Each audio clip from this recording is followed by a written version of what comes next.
श्री गिरिराज धरण की जय, श्री वल्लभाधीश की जय। जय श्री कृष्ण। 14वां श्लोक प्रारंभ करना है भगवद गीता साधक संजीवनी का। आइए प्रारंभ करते हैं। अब यहाँ पर भगवान क्या बताने वाले हैं, तत्कालिक बढ़े हुए गुणों की वृत्तियों का फल क्या होता है इसके बारे में हम जानेंगे। चलिए। यदा सत्वे प्रवृद्धे तु प्रलयम याति देहवृत तदोत्तम विदाम लोकान मलाम प्रतिपद्यते।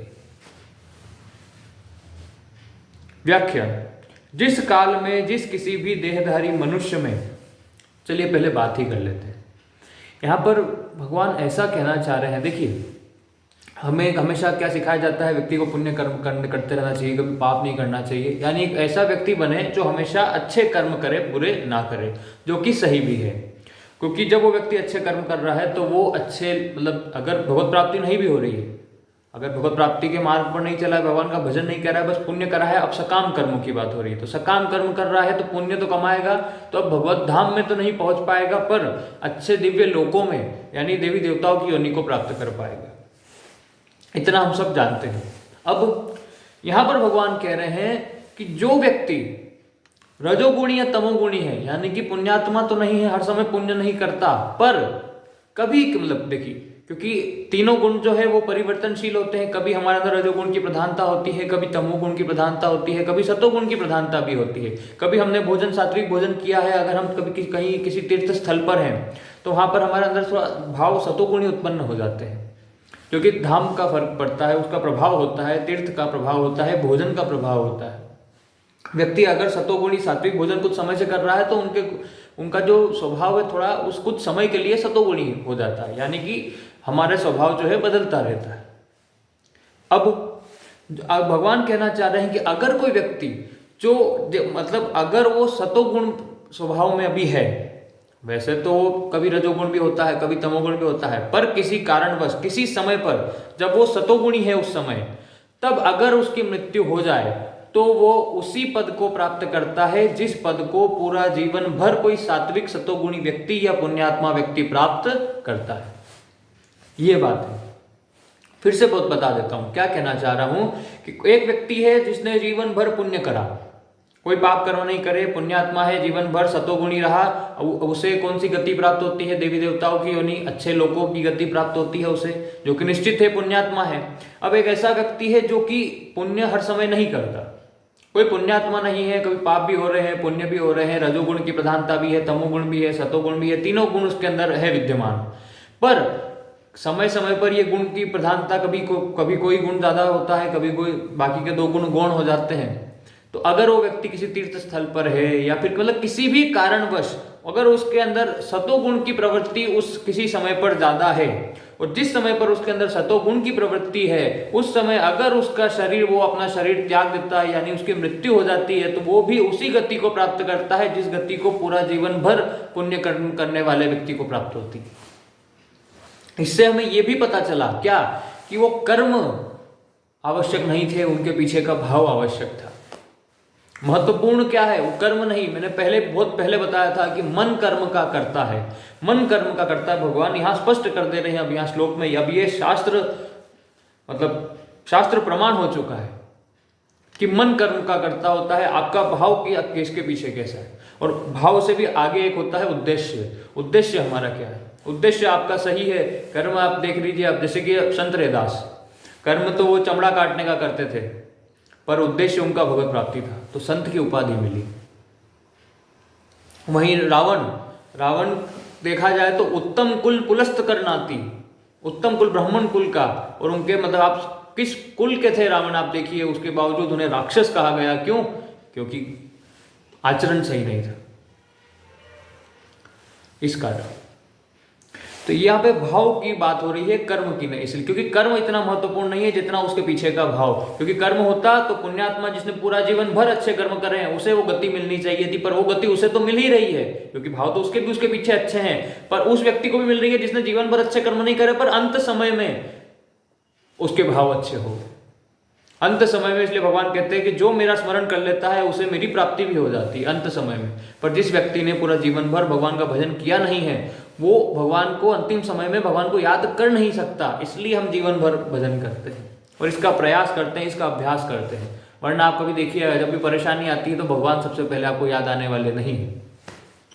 आपको सबसे पहले वो याद आएगा जिससे आपने संबंध सबसे ज़्यादा बहुत ही गाढ़ संबंध बना रखा है, उसकी याद आएगी आपको। ऐसा। अब प्रारंभ करते हैं श्लोक की व्याख्या को। जिस काल में जिस किसी भी देहधारी मनुष्य में, चाहे वह सत्वगुणी, रजोगुणी अथवा तमोगुणी ही क्यों ना हो, कोई सा भी हो, जिस किसी कारण से सत्वगुण तात्कालिक बढ़ जाता है, अर्थात सत्वगुण के कार्य स्वच्छता, निर्मलता आदि वृत्तियां तात्कालिक बढ़ जाती है, उस समय अगर उस मनुष्य के प्राण छूट जाते हैं तो वह उत्तम यानी शुभ कर्म करने वालों के निर्मल लोकों में चला जाता है। तो उन्हीं के लोकों में, उसी लोक में, उसको वही गति प्राप्त होगी जो एक शुद्ध कर्म करने वाले व्यक्ति को प्राप्त होती है, चाहे वो तमोगुणी ही क्यों ना हो। ऐसे उत्तम विदाम कहने का तात्पर्य है कि जो मनुष्य उत्तम यानी शुभ कर्म करते हैं, अशुभ कर्म कभी करते ही नहीं, अर्थात तो उत्तम ही उनके भाव है। जो व्यक्ति हमेशा शुभ कर्म करता है, कभी अशुभ कर्म करता ही नहीं, यानी उनके भाव हमेशा अच्छे ही होते हैं, उत्तम ही उनके कर्म है और उत्तम ही उनका ज्ञान है। ऐसे पुण्य कर्मा लोगों का जिन लोगों पर अधिकार हो जाता है, उन्हीं निर्मल लोकों में वह मनुष्य चला जाता है जिसका शरीर सत्वगुण के बढ़ने पर छूटा है, और वही गति उस व्यक्ति को भी प्राप्त हो जाती है जिसकी मृत्यु सत्वगुण के भाव में रहते हुए हुई। ऐसे और सोचिए, भगवान की ये भी कृपा ही है, पर ऐसा आसानी से होता नहीं है। अजामिल को जैसे हुआ, अजामिल ने पूरा जीवन भर पाप भी करे, पर संतों की कृपा उनके ऊपर हो गई, इस वजह से वो अंतिम समय में नारायण का नाम उनके मुख से निकला और उनको परम गति प्राप्त हुई, वरना नहीं हो सकती थी। आगे तात्पर्य है कि उम्र भर शुभ कर्म करने वालों को जिन ऊंचे ऊंचे लोकों की प्राप्ति होती है, उन्हीं लोकों में तात्कालिक बढ़े हुए सत्वगुण की वृत्ति में प्राण छूटने वाला जाता है। सत्वगुण की वृद्धि में शरीर छोड़ने वाले मनुष्य पुण्यात्माओं के प्राप्तव्य ऊंचे लोकों में जाते हैं। ऊंचे लोकों में जा रहे हैं, भगवत प्राप्ति तो नहीं हो पाएगी, पर वो ऊंचे ब्रह्मलोक तक जा सकता है। ब्रह्मलोक से भगवत प्राप्ति तो नहीं हो पाती है, पर हाँ पुण्य कर्म करने वाला व्यक्ति ब्रह्मलोक तक जा सकता है। स्वर्ग हुए और अनेक लोक जो है किसी भी उन लोकों में चला जाएगा, और वहां से जब उसके पुण्य क्षीण होंगे तो फिर एक मनुष्य जन्म वापस लेगा, उसके कर्मों के अनुसार। अच्छे कर्म किए थे तो अच्छे कुल, अच्छे घर, अच्छे शरीर के साथ ही उसका जन्म होगा, और जो बड़ा पापात्मा था उसको जो जन्म भी मिलेगा तो बड़ा दुर्गति के साथ मिलेगा। आगे सत्वगुण की वृद्धि में शरीर छोड़ने वाले मनुष्य पुण्यात्माओं के प्राप्तव्य ऊंचे लोकों में जाते हैं। इससे सिद्ध होता है कि गुणों से उत्पन्न होने वाली वृत्तियां कर्मों की अपेक्षा कमजोर नहीं है। जैसा मैंने अभी बताया था, भाव ज्यादा महत्वपूर्ण था, वही यहाँ पे बात बोलना चाह रहे हैं कि गुणों से उत्पन्न होने वाली वृत्तियां कर्मों की अपेक्षा कमजोर नहीं है। अतः सात्विक वृत्ति भी पुण्य कर्मों के समान ही श्रेष्ठ है। यानी कर्म और ये जो वृत्तियां, ये जो गुण है, ये गुण भी आप ऐसे मत लीजिएगा कि हल्के में मत लीजिएगा इन्हें, नहीं, ये गुण भी व्यक्ति को गति प्राप्त करवा सकते हैं, अच्छी या बुरी।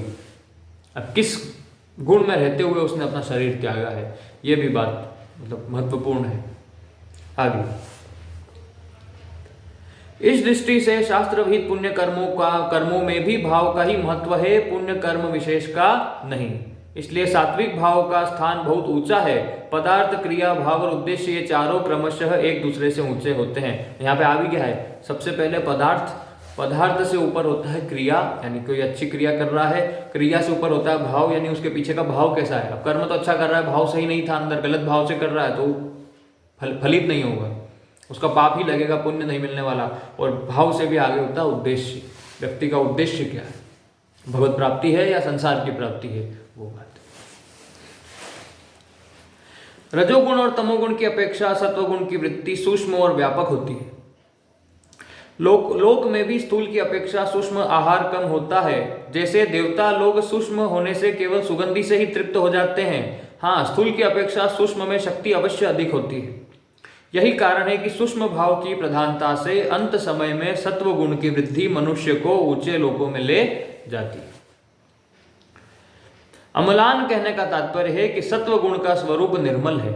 तो हम जानते हैं जो व्यक्ति सत्वगुणी होता है उनका अंतःकरण कैसा होता है, पवित्र होता है, शुद्ध होता है, निर्मल हृदय के व्यक्ति होते हैं वो। अतः सत्व गुण के बढ़ने पर जो मरता है उसको निर्मल लोकों की ही प्राप्ति होती है, क्योंकि उनका वो निर्मल व्यक्ति है, तो अब उसको जो गति प्राप्त होगी वो भी निर्मल लोकों की प्राप्त होगी, यानी अच्छी जगह, अच्छे लोक में जाएगा।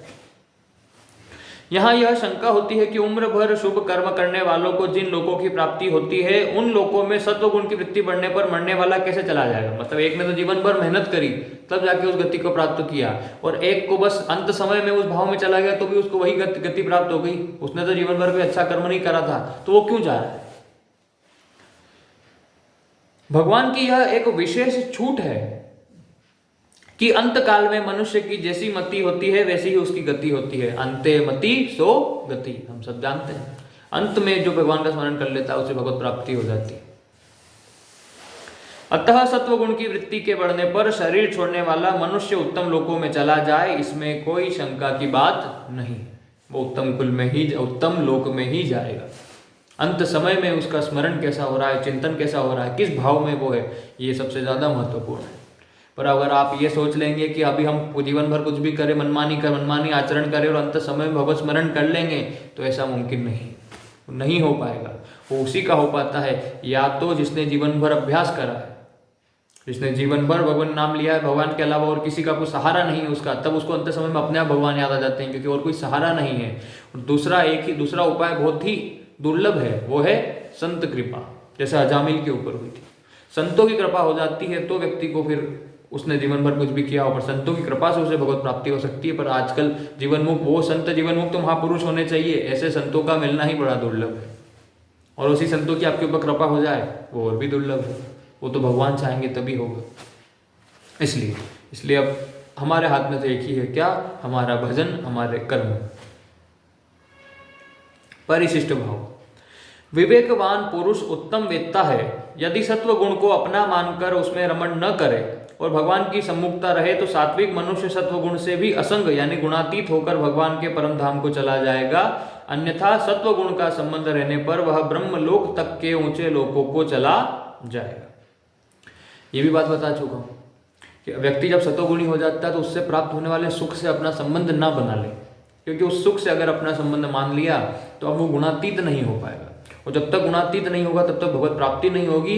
भगवत प्राप्ति के अलावा अभी मैंने बताया था ब्रह्मलोक तक की गति उसे प्राप्त हो सकती है अपने पुण्य कर्मों से, पर उसे भगवत प्राप्ति नहीं हो पाएगी, यानी कि उसका मोक्ष, जीवन मुक्त नहीं होगा, जीवन मृत्यु के चक्र से वो छूटेगा नहीं, बंधन में अभी भी रहेगा। बस उन लोकों तक जाके अपने उसके पुण्य क्षीण होने के बाद उसे वापस मृत्यु लोक पर आना पड़ेगा।